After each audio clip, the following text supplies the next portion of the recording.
ചില മാസങ്ങൾക്ക് മുമ്പ് ഞങ്ങളുടെ സെൻറ്ററിലേക്ക് എത്തിയ ഒരു വ്യക്തിയെക്കുറിച്ചാണ് ഞാനിന്ന് പറയുന്നത്.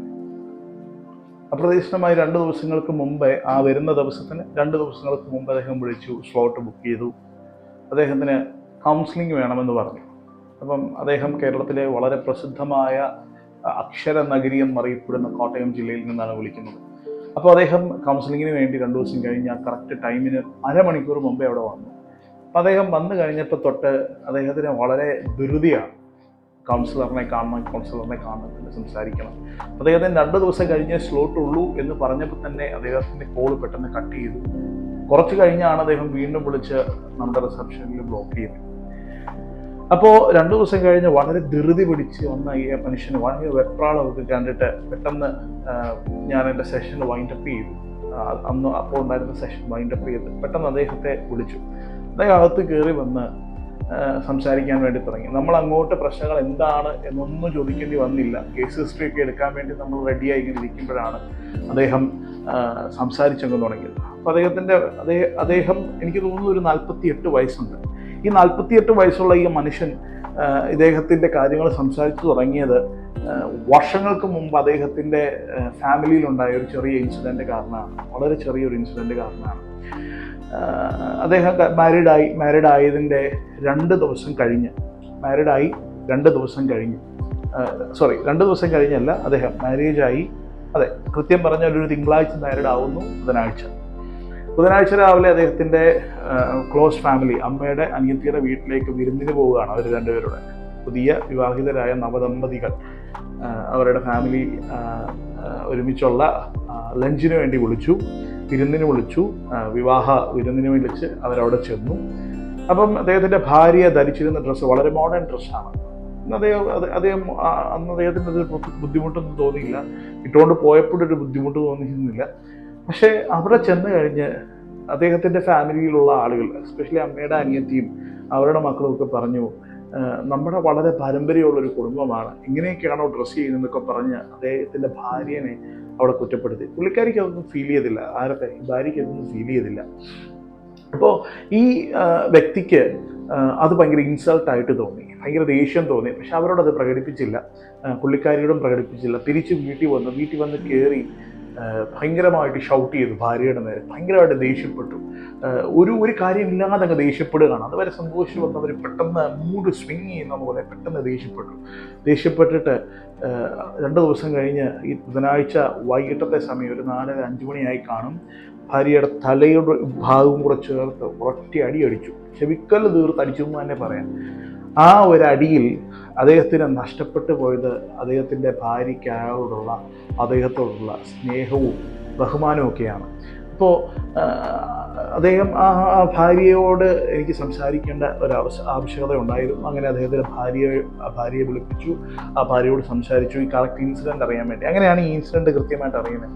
അപ്പോൾ ഭാര്യ അന്ന് എന്നോട് ചോദിച്ചൊരു കാര്യമാണ്, രാവിലെ ഞാൻ ഡ്രസ്സ് ചെയ്ത സമയത്ത്, അല്ലെങ്കിൽ ഞാൻ അങ്ങോട്ട് പോകുന്ന സമയത്ത്, പോകാൻ തുടങ്ങുന്നതിന് മുമ്പ് എന്നോട് പറയാറുണ്ടെന്ന് മാറാറുണ്ട്. പക്ഷെ അതൊന്നും പറഞ്ഞില്ല, അദ്ദേഹത്തിൻ്റെ ഒരു കുഴപ്പമില്ലായിരുന്നു. പക്ഷെ മറ്റുള്ളവർ പറയുന്നത് കേട്ടിട്ട്, അത് ബന്ധുക്കളായിക്കോട്ടെ ശരി, അവർ പറയുന്നത് കേട്ടിട്ട് വന്ന് എന്നെ തല്ലിയത് എനിക്ക് വളരെ ബുദ്ധിമുട്ടായിപ്പോയി. കാരണം ഏകദേശം 3 വർഷത്തോളം റിലേഷൻഷിപ്പിൽ ഇരുന്നവരാണ്. പക്ഷേ അവരങ്ങനെ ഒരു മരച്ചുറ്റി പ്രേമോ ടോക്സിക് റിലേഷൻഷിപ്പൊന്നും അല്ലായിരുന്നു. പക്ഷേ അവർ തമ്മിൽ നല്ല ഫ്രണ്ട്ഷിപ്പ് ആയിരുന്നു എന്ന് തന്നെ പറയാം. പക്ഷേ അങ്ങനെ അടിച്ചത് അദ്ദേഹത്തിന്, ആ ഭാര്യയ്ക്ക് വളരെ ബുദ്ധിമുട്ടായി. അപ്പോൾ ശരിക്കും അന്ന് ആ 2 ദിവസം കഴിഞ്ഞ് അവരുടെ ഇടയിൽ ഒരു വലിയ വിള്ളൽ വീണു. പക്ഷേ 2 ദിവസം കഴിഞ്ഞേ ഉള്ളൂ, പിന്നെയും ജീവിതം മുന്നോട്ട് പോയി. 2 വർഷം കഴിഞ്ഞ് ഒരു കുഞ്ഞുണ്ടായി. കുഞ്ഞിനിപ്പോൾ 11 വയസ്സുണ്ട്. 11 വയസ്സ് പ്രായമുള്ളപ്പോഴാണ് ഇവർ എൻ്റെ അടുത്തേക്ക് വരുന്നത്. അപ്പോൾ ഇദ്ദേഹം പറഞ്ഞൊരു കാര്യമാണ്, എനിക്ക് അവളെ ഭയങ്കര ഇഷ്ടമാണ്, ഭാര്യനെ ഭയങ്കര ഇഷ്ടമാണ്. പക്ഷെ ഭാര്യയ്ക്ക് എന്നോട് തീരെ ഇഷ്ടമല്ല, എന്നെ റെസ്പെക്റ്റ് ചെയ്യാറില്ല, എന്നെ മൈൻഡ് ചെയ്യാറില്ല. ഒരു വീട്ടിൽ താമസിക്കുന്ന 2 മുറികളിലുള്ള വാസം വർഷങ്ങളായിട്ട്, എനിക്ക് തോന്നുന്നു കൃത്യമായിട്ട് ഭയങ്കര ടോക്സിക് ആയിട്ടൊരു 6 വർഷത്തോളമായി. 6 വർഷമായിട്ട് അവർ തമ്മിൽ സംസാരമേ ഇല്ല. വീട്ടിൽ 2 കാറുണ്ട്, ഒരാൾക്കൊരു കാറ്, 2 സ്കൂട്ടറുണ്ട്, 2 പേരും 2 യൂസ് ചെയ്യുന്നത്, ഒരുമിച്ചെങ്ങും പോകാറില്ല. പക്ഷേ ചില ഫംഗ്ഷനുകൾ വരുമ്പോൾ ഒരുമിച്ച് പോകും, അഭിനയിക്കും, ഭയങ്കരമായിട്ട് ആക്ട് ചെയ്യും, നല്ല കപ്പിൾസാണ് എന്നുള്ള രീതി. പക്ഷേ ഫാമിലിക്കകത്തേക്ക്, വീടിനകത്തേക്ക് കയറി കഴിയുമ്പോൾ ഭയങ്കര പ്രശ്നങ്ങളാണ്, ഭയങ്കര ബുദ്ധിമുട്ടുകളാണ്. ശരിക്കും ഇവിടെ ആരാണ് സഫർ ചെയ്യുന്നത്? അദ്ദേഹമാണോ, ആ ഹസ്ബൻഡാണോ, വൈഫാണോ സഫർ ചെയ്യുന്നത്? ഒരിക്കലുമല്ല. അവരുടെ ഇടയിൽ വളർന്നു വരുന്ന 11 വയസ്സുള്ള കുട്ടിയാണ് അദ്ദേഹത്തിൻ്റെയും അല്ലെങ്കിൽ ആ വ്യക്തിയുടെ, ആ ഭാര്യയുടെ വായിൽ നിന്ന് വീണത്. ഞങ്ങളുടെ ഇടയിൽ പലപ്പോഴും പ്രശ്നം പരിഹരിക്കാൻ നിൽക്കുന്നത് 11 വയസ്സുള്ള ഈ കുട്ടിയാണ്. ആ കുട്ടിയോട് ഞാൻ സംസാരിച്ചു. ആ കുട്ടിക്ക് പ്രായത്തിൽ കവിഞ്ഞൊരു പക്വത ഞാൻ കണ്ടു. 11 വയസ്സുള്ള ഒരു കുട്ടി സംസാരിക്കുമ്പോൾ അപ്പനും അമ്മ ഇങ്ങനെ അടിയുണ്ടാക്കുമ്പോൾ എത്രയോ രാത്രികളിൽ ആ കുഞ്ഞ് ഉറങ്ങാതെ കിടന്ന് കരഞ്ഞിട്ടുണ്ടെന്ന് അറിയാമോ? എത്രയോ തലവണ്ണകൾ, പില്ലോകൾ അല്ലെങ്കിൽ ബെഡ്ഷീറ്റുകൾ നനഞ്ഞിട്ടുണ്ടെന്നറിയാമോ? കാരണം ഡേ ടൈമിൽ മുഴുവൻ അടിയാണ്. ആകെ കൊച്ചിന് സമാധാനം കിട്ടുന്ന രാത്രി. പക്ഷെ ആ കൊച്ചു രാത്രി ഭയങ്കര കരച്ചിലാണ്. അമ്മയുടെ കൂടെയാണ് കിടക്കുന്നത്, ചില ദിവസങ്ങളിൽ അപ്പൻ്റെ കൂടെയാണ്. ആ കൊച്ചിൻ്റെ അവസ്ഥയൊന്ന് ആലോചിച്ച് നോക്കിയേ. ഈ വീഡിയോ കാണുന്ന വ്യൂവേഴ്സിനോട് ചോദിക്കുന്നത്, നിങ്ങളുടെ ഭവനത്തിൽ ഇങ്ങനെയുള്ള അവസ്ഥകൾ ഉണ്ടാവാറുണ്ടോ? നിങ്ങളുടെ മക്കളുടെ മുമ്പിൽ വെച്ച് നിങ്ങൾ തമ്മിൽ തല്ലാറുണ്ടോ? I mean husband and wife നിങ്ങൾ തമ്മിൽ ക്വാറൽസ് ഉണ്ടാവാറുണ്ടോ? ഉണ്ടെങ്കിൽ, നിങ്ങൾക്ക് അങ്ങനെ പ്രശ്നങ്ങളുണ്ടെങ്കിൽ അത് നിങ്ങളുടെ ബെഡ്റൂമിൽ തീർക്കണം. ഒരിക്കൽ പോലും അത് നിങ്ങളുടെ മക്കളുടെ മുമ്പിൽ വെച്ച് അവരുടെ മനസ്സ് വേദനിക്കുന്ന രീതിയിലേക്ക് ഒരു കാര്യങ്ങളും ഒരു സംഭാഷണങ്ങളും പോകരുത്. നിങ്ങളുടെ മക്കളും നിങ്ങളുമായിട്ടുള്ള ഒരു റിലേഷൻഷിപ്പ് ഹാർമോണിയസ് ആയിരിക്കണം, വളരെ മനോഹരമായിരിക്കണം. കാരണം അവരുടെ ഫ്യൂച്ചറിനെ അത് ബാധിക്കും. അപ്പോൾ ഇദ്ദേഹത്തിൻ്റെ ഭൂതകാലത്തിലേക്ക് അല്ലെങ്കിൽ പാസ്റ്റ് ലൈഫിലേക്ക്, എസ്പെഷ്യലി ചൈൽഡ്ഹുഡിലേക്ക് ഇറങ്ങിപ്പോയി ഞാൻ തീരുമാനിച്ചു. അങ്ങനെ അദ്ദേഹത്തോട് ചോദിച്ച് വന്നപ്പോൾ അദ്ദേഹത്തിൻ്റെ ചെറുപ്പത്തിൽ അദ്ദേഹത്തിൻ്റെ ഫാദറും മദറും എന്നും അടിയായിരുന്നു, എന്നും തല്ലായിരുന്നു, എന്നും വഴക്കായിരുന്നു. ഒന്ന് പറഞ്ഞ് രണ്ടാമതിന് ദേഷ്യപ്പെടുക, കൊച്ചിൻ്റെ മുമ്പിൽ വെച്ച്, ഈ പുള്ളിയുടെ മുമ്പിൽ വെച്ച് ചെറുപ്പത്തിൽ സ്കൂളിൽ പഠിച്ചുകൊണ്ടിരിക്കുന്ന സമയത്ത് വൈകിട്ട് അദ്ദേഹം വെള്ളം അടിച്ചിട്ട് വന്ന് ഭാര്യ അടിക്കുക, അല്ലെങ്കിൽ ഇദ്ദേഹത്തിൻ്റെ അമ്മ അടിക്കുക, അങ്ങനെ ഭയങ്കര ബുദ്ധിമുട്ടുകളിലൂടെ കടന്നു വന്ന ഒരാളാണ്. അപ്പോൾ ഇയാളുടെ ചൈൽഡ്ഹുഡ് വളരെ എഫക്റ്റഡ് ആയിരുന്നു, വളരെ ബുദ്ധിമുട്ട് നിറഞ്ഞതായിരുന്നു, വളരെ വേദന നിറഞ്ഞ ഒരു ഇരുണ്ട കാലഘട്ടം, ഒരു ഭൂതകാലം അദ്ദേഹത്തിനുണ്ടായിരുന്നു. അതിൻ്റെ ഒരു ആഫ്റ്റർ എഫക്റ്റ് ആയിരിക്കാം അല്ലേ ഈ ഒരു അദ്ദേഹത്തിൻ്റെ ജീവിതത്തിൽ ഇങ്ങനെ കാണുന്നത്. അപ്പം അദ്ദേഹത്തെ ഫാമിലി ലൈഫിനോട് വലിയ താല്പര്യമൊന്നുമില്ലായിരുന്നു. പക്ഷേ കാലക്രമേണ ഒരു ജീവിതത്തിൻ്റെ ഒരു സിസ്റ്റം ഇങ്ങനെ മുന്നോട്ട് പോകും. അതിലിങ്ങ് ഒഴുകി നാടോടുമ്പോൾ നടുവോടുക എന്ന് പറയത്തില്ല, ഒരു ജീവിതം ഇങ്ങനെ ഒഴുകി പോകുമെന്ന് പറയത്തില്ല. അങ്ങനെ അദ്ദേഹം തോന്നു വന്നു. പക്ഷേ കല്യാണമൊക്കെ കഴിഞ്ഞ് 2 ദിവസം കഴിഞ്ഞ് അന്ന് അവർ തമ്മിൽ മനസ്സുകൊണ്ട് അകലുന്നതാണ്. മനസ്സുകൊണ്ട് അകലുക എന്ന് പറയുന്നത് ഒരു വലിയ അപകടമാണ്. എസ്പെഷ്യലി ഹസ്ബൻഡ് ആൻഡ് വൈഫ് മനസ്സുകൊണ്ട് അകലുക എന്ന് പറയുന്നത് ലോകത്തിലെ ഏറ്റവും വലിയ പതറ്റിക് സിറ്റുവേഷനാണ്. അത് ഒരിക്കലും നമുക്ക് താങ്ങാൻ പറ്റത്തില്ല. അങ്ങനെ മനസ്സുകൊണ്ട് അകന്ന് ഈ 2 പേര് 12-13 വർഷങ്ങളോളം ഇവരൊരുമിച്ച് ജീവിച്ചു. പക്ഷേ എനിക്ക് തോന്നുന്നു, എനിക്ക് അവരെ ഒന്ന് നേരെയാക്കണം, അല്ലെ അവരുടെ റിലേഷൻഷിപ്പ് സെറ്റ് ചെയ്തെടുക്കണം, അല്ലെ അവരുടെ റിലേഷൻഷിപ്പിൻ്റെ ഹാർമോണിയസ് എഫക്റ്റീവ്നെസ് അതൊന്ന് നന്നാക്കി എടുക്കണം എനിക്ക് തോന്നി. അപ്പം ഞാൻ അവരോട് സംസാരിക്കാൻ തുടങ്ങി. വീണ്ടും തെറാപ്പി സെഷനുകളെടുത്തു. അവരോട് കൂടുതൽ സമയം ഇരുന്നു. അവർ തമ്മിലുള്ള ഫാമിലി കൗൺസിലിങ്സ് കൂടുതൽ സമയം അവർക്ക് വേണ്ടി സ്പെൻഡ് ചെയ്തു.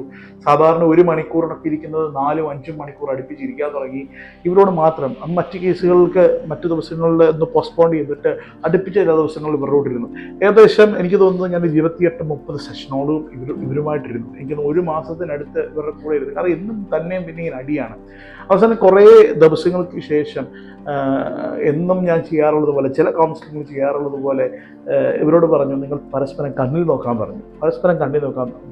ഈ പരസ്പരം ഇവിടെ ഇരുന്ന് എൻ്റെ മുമ്പിലിരുന്ന് കണ്ണുകളിൽ നോക്കിയപ്പോൾ ഞാൻ ബാക്ക്ഗ്രൗണ്ടിൽ കുറച്ച് കാര്യങ്ങൾ സംസാരിക്കുന്നുണ്ട്. ഇവരുടെ പാസ്റ്റ് ലൈഫിനെ കുറിച്ച് സംസാരിക്കുന്നുണ്ട്. ഒരു തെറാപ്യൂട്ടിക് അപ്രോച്ച് പോലെ, ഒരു മെഡിറ്റേഷൻ പോലെ മ്യൂസിക്കൊക്കെ ഇട്ട് ഞാൻ ഇവരോട് സംസാരിച്ചു തുടങ്ങി.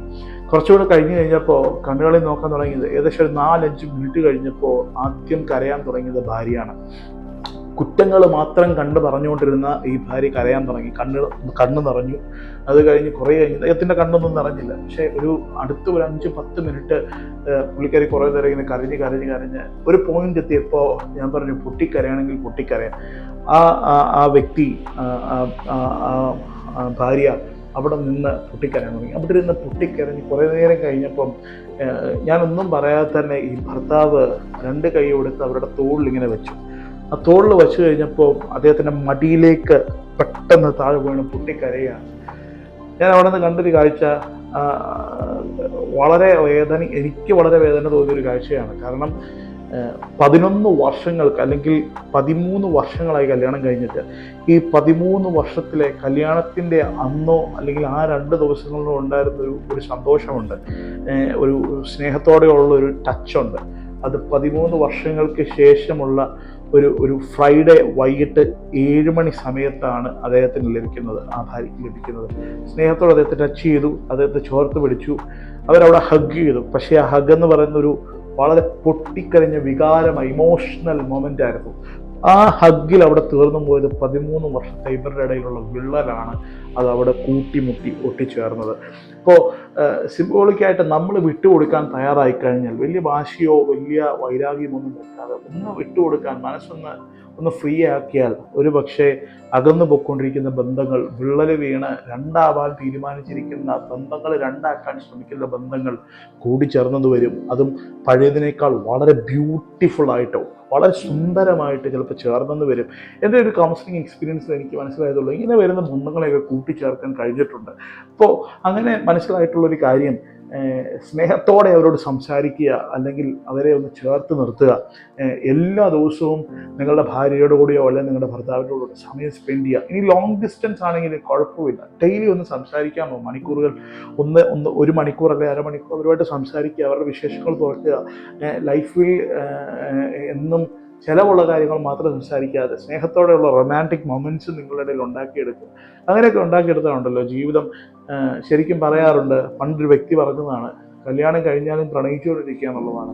അത് ശരിയാണ്. പക്ഷെ ഞാൻ കണ്ടിട്ടുള്ളത് എൻ്റെ ഒരു കൗൺസിലിംഗ് എക്സ്പീരിയൻസിൽ ഒരു 2, 3, 4, 5 വർഷം കഴിഞ്ഞ് കഴിഞ്ഞാൽ മനസ്സുകൊണ്ട് എവിടെയൊക്കെ അകന്നു പോകുന്ന സാഹചര്യങ്ങളാണ് ഞാൻ കണ്ടിട്ടുള്ളൊരു 90% ഫാമിലി കൗൺസിലിങ്ങുകളിൽ ഞാൻ മനസ്സിലാക്കിയിട്ടുള്ളതാണ്. അപ്പോൾ അങ്ങനെ ഒരിക്കലും ഉണ്ടാവരുത്. ആ ബന്ധങ്ങളുടെ ദൃഢത ഒരിക്കലും വിട്ടുപോകരുത്. ആ ബന്ധങ്ങളുടെ ദൃഢത എപ്പോഴും നിങ്ങൾ കാത്തു സൂക്ഷിക്കണം. അങ്ങനെയാണെന്നുണ്ടെങ്കിൽ നിങ്ങളുടെ മക്കൾ വളരെ ഹാപ്പി ആയിട്ടിരിക്കും. പക്ഷെ അതിനുശേഷം ഈ വ്യക്തി ഇപ്പോൾ എനിക്ക് തോന്നുന്നു ഒരു 6-7 മാസങ്ങളായി. അതിനുശേഷം അവരുടെ വീട്ടിൽ ഭയങ്കര സമാധാനമാണ്. അവർ പുറത്തൊരുമിച്ച് ഫുഡ് കഴിക്കാൻ വേണ്ടി പോകുന്നു, ഒരുമിച്ച് കാറിൽ സഞ്ചരിക്കുന്നു, ഒരുമിച്ച് ഭക്ഷണം അറ്റൻഡ് ചെയ്യുന്നു. അഭിനയത്തിനപ്പുറത്തേക്ക് അവർ ജീവിക്കാൻ തുടങ്ങി. ശരിക്കും ഭാര്യ ഭർത്താവായിട്ട് ജീവിക്കാൻ തുടങ്ങിയത് കല്യാണം കഴിഞ്ഞ് 13 വർഷങ്ങൾക്ക് ശേഷമാണ്. വിശ്വസിക്കാൻ പറ്റുമോ? വിശ്വസിക്കാൻ വളരെ ബുദ്ധിമുട്ടാണ്. പക്ഷേ ഇതിൻ്റെയൊക്കെ അപ്പുറമാണ് ഇന്ന് നമ്മുടെ സൊസൈറ്റിയിൽ, എസ്പെഷ്യലി കേരളത്തിൻ്റെ മണ്ണിൽ നടന്നുകൊണ്ടിരിക്കുന്നത്. ഹാർമണിയസ് റിലേഷൻഷിപ്പ് ഒന്നുമില്ല, ബന്ധങ്ങൾക്കപ്പുറത്ത് വലിയ മതിലുകൾ വന്നുകൊണ്ടിരിക്കുകയാണ്. അപ്പോൾ അങ്ങനെയൊന്നും നിങ്ങൾ ശ്രമിക്കരുത്. നിങ്ങളുടെ ലൈഫ് അങ്ങനെയൊക്കെ പോകുന്നുണ്ടെങ്കിൽ എത്രയും വേഗം ഒരു കൗൺസിലിംഗ് സപ്പോർട്ട് നിങ്ങൾ എടുക്കുക. ഞങ്ങളുടെ അടുത്തേക്ക് നിങ്ങൾക്ക് വരാം. നിങ്ങളുടെ തൊട്ടടുത്തുള്ള ഒരുപാട് സൈക്കോളജിസ്റ്റുകളുണ്ട്, അവരുടെ അടുത്തേക്ക് പോവുക. നിങ്ങൾക്കൊണ്ട് ഒറ്റയ്ക്ക് തീർക്കാൻ പറ്റുന്നില്ല എന്ന് തോന്നുന്നുണ്ടെങ്കിൽ വളരെ എക്സ്പേർട്ട് ആയിട്ടുള്ള മെൻ്റൽ ഹെൽത്ത് സൈക്കോളജിസ്റ്റിൻ്റെ ഹെൽപ്പ് നിങ്ങൾ അവരുടെ ഹെൽപ്പ് എടുക്കുക. ഫാമിലി കൗൺസിലിങ്ങിലൊക്കെ അത്യാവശ്യം ട്രാക്ക് റെക്കോർഡ് ഉള്ളവരുടെ അടുത്ത് പോയി അവരുടെ കൂടെ കൺസൾട്ടേഷൻ എടുക്കുക. ബാക്കിയൊക്കെ നിങ്ങളാണ് ചെയ്യുന്നത്. അവർക്ക് നിങ്ങളെ ഗൈഡ് ചെയ്യാൻ പറ്റും. ബാക്കിയൊക്കെ നിങ്ങൾ ചെയ്യണം. ആ ഗൈഡൻസ് കിട്ടി അവർ പറയുന്ന റൂട്ടിലൂടെ ഒന്ന് പോയി കഴിഞ്ഞാൽ ജീവിതം കൂടുതൽ സുന്ദരമാകും. അങ്ങനെയൊക്കെ മുന്നോട്ട് പോയാലുണ്ടല്ലോ ഫാമിലി കൂടുതൽ സൂപ്പറാവും. സ്വർഗമായിരിക്കും. നരകത്തിനപ്പുറത്തേക്ക് ഇന്ന് പല കുടുംബങ്ങളും നരകമാണ് അല്ലേ, സിംബോളിക്കായിട്ട് നരകമാണ്. പക്ഷേ അത് മാറി ബന്ധങ്ങൾ കൂടുതൽ സുന്ദരമായി കഴിഞ്ഞാൽ ജീവിതം സ്വർഗമാകും, കുടുംബം സ്വന്തമാകും, സ്വർഗമാകും. അപ്പോൾ നിങ്ങളുടെ മക്കളും വളരെ ഹാപ്പി ആയിരിക്കും. അവരുടെ സ്റ്റഡീസിനെ ഒട്ടും ബാധിക്കത്തില്ല. അവർക്ക് നന്നായി ഉറങ്ങാൻ പറ്റും, സമാധാനത്തോടെ ജീവിക്കാൻ പറ്റും. അവരുടെ ഫ്യൂച്ചർ വളരെ നന്നായിരിക്കും. ഇന്നത്തെ കാലത്തിൻ്റെ പ്രത്യേകത എന്നറിയാമോ? അനുസരിക്കാത്ത മക്കൾ, ഉറങ്ങാൻ താല്പര്യമില്ലാത്ത മക്കൾ, അടി ഉണ്ടാക്കുന്ന മക്കൾ, എല്ലാത്തിനും പ്രശ്നങ്ങളാണ്. കാരണം ഫാമിലിയാണ്. അവരുടെ പ്രശ്നമല്ല, അവരെ വളർത്തി വലുതി അവർ വളർന്നു വന്ന സാഹചര്യത്തിൻ്റെ പ്രശ്നമാണ്, ഫാമിലി ബാക്ക്ഗ്രൗണ്ടിൻ്റെ പ്രശ്നമാണ്. അത് ക്ലിയർ ആയിക്കഴിഞ്ഞാൽ ഇന്നത്തെ ലോകത്തെ ഈ ഏറ്റവും വലിയ അപജയം, ഏറ്റവും വലിയ പ്രശ്നങ്ങളൊക്കെ പരിഹരിക്കപ്പെടും. Family is the first school. Family is the basic element. ഫാമിലിയെക്കുറിച്ച് ഞാൻ എപ്പോഴും പറയുന്നൊരു കാര്യമാണ്, family is not an important thing, it's everything. ആ എവറിത്തിങ് കോൺസെപ്റ്റ് ഉള്ളവർക്കൊക്കെ വളരെ നന്നായിട്ട് വളരാൻ പറ്റും. അതുണ്ടാക്കിയെടുക്കണമെങ്കിൽ ജീവിതവും നമ്മൾ പേരൻസിൻ്റെ ജീവിതവും അല്ലെങ്കിൽ ഫാമിലിക്കകത്തുള്ള ഒരു ഹാർമോണിയസ് റിലേഷൻഷിപ്പ് ഒരിക്കലും കിട്ടുപോകാൻ നോക്കണം. അങ്ങനെ പോയി കഴിഞ്ഞാൽ ഉണ്ടല്ലോ ജീവിതം കൂടുതൽ മനോഹരമാകും, കൂടുതൽ സുന്ദരമാകും, ജീവിക്കാൻ തോന്നും, മരിക്കാൻ തോന്നത്തില്ല. അപ്പോൾ അതുകൊണ്ട് നിങ്ങളുടെ ഫാമിലി ലൈഫിൽ നിങ്ങളുടെ കുടുംബങ്ങളിൽ എന്തെങ്കിലുമൊക്കെ ബുദ്ധിമുട്ടുണ്ടെങ്കിൽ പെട്ടെന്ന് സോർട്ട് ഔട്ട് ചെയ്യുക, അതിനെ മാറ്റിവിടുക. ജീവിതത്തിൽ നന്നായി ജീവിതം ആസ്വദിച്ച് തുടങ്ങുക. മിണ്ടിയും പറഞ്ഞും കണ്ടും കേട്ടും കൊണ്ടും കൊടുത്തും ഒക്കെയാണ് ജീവിക്കേണ്ടത്. അങ്ങനെ ജീവിച്ചു കഴിഞ്ഞാൽ ജീവിതത്തിന് കൂടുതൽ എഫക്റ്റീവ്നെസ് ഉണ്ടാവും. നന്നായിട്ട് എക്സ്പ്ലോർ ചെയ്യാൻ വേണ്ടി സാധിക്കും. ജീവിതം എക്സ്പ്ലോർ ചെയ്യണം. വെറുതെ കുറച്ച് ദിവസങ്ങൾ, കുറച്ച് വർഷങ്ങൾ, 70 ഏറെയായ 80 വരെ അങ്ങനെയൊക്കെ ജീവിച്ചാൽ കളയാനുള്ളതല്ല. ജീവിക്കുന്ന സമയം വളരെ നന്നായിട്ട് ജീവിക്കുക, അറിഞ്ഞ് ജീവിക്കുക, മനസ്സിലാക്കി ജീവിക്കുക. ജീവിതം കൂടുതൽ സുന്ദരമാകട്ടെ എന്ന് ഞാൻ ആശംസിക്കുന്നു. Keep going. God bless you.